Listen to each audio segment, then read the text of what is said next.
يوصلنا الطلق.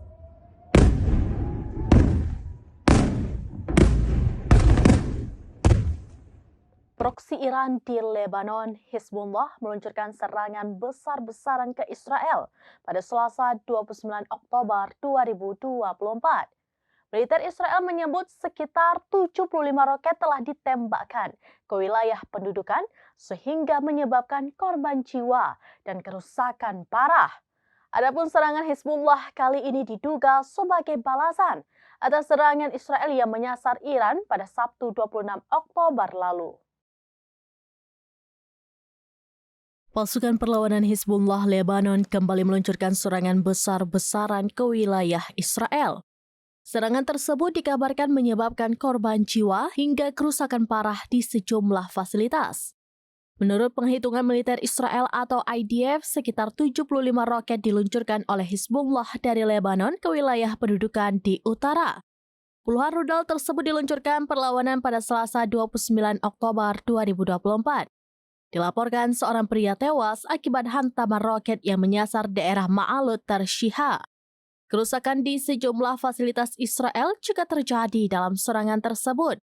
Namun IDF tidak merinci kerusakan apa yang ditimbulkan akibat peluncuran puluhan rudal Hizbullah itu. Mengutip Tribunnews.com pada Kamis 31 Oktober 2024, di sisi lain Hizbullah mengklaim pihaknya juga telah menembak jatuh drone Hormuz 900 di wilayah pendudukan Marjayon. Drone tersebut terbakar setelah unit pertahanan udara menembakkan rudal permukiman ke udara ke arahnya. Selain itu, mereka juga menerkaikan 2 tank Merkava dengan peluru kendali. Tak ayal, tank yang diincar serangan perlawanan tersebut terbakar dan membunuh tentara Zionis yang ada di dalamnya. Adapun serangkaian serangan Hizbullah ini diduga sebagai balasan setelah Israel menyerang Iran pada Sabtu 26 Oktober lalu.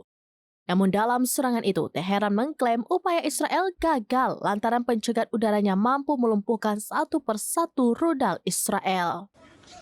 וואו, פה כאילו, פה אני גר. חברים, אני מדבר איתכם פה ממעלות, זה הבית הפרטי שלי. כל הבית התפוצץ. Demikian informasi terkini Syederalun. Saksikan terus beragam informasi lainnya. Jangan lupa like dan share seluruh akun serambinews.com. Download Tribun X sekarang. Menghadirkan lokal menjadi Indonesia.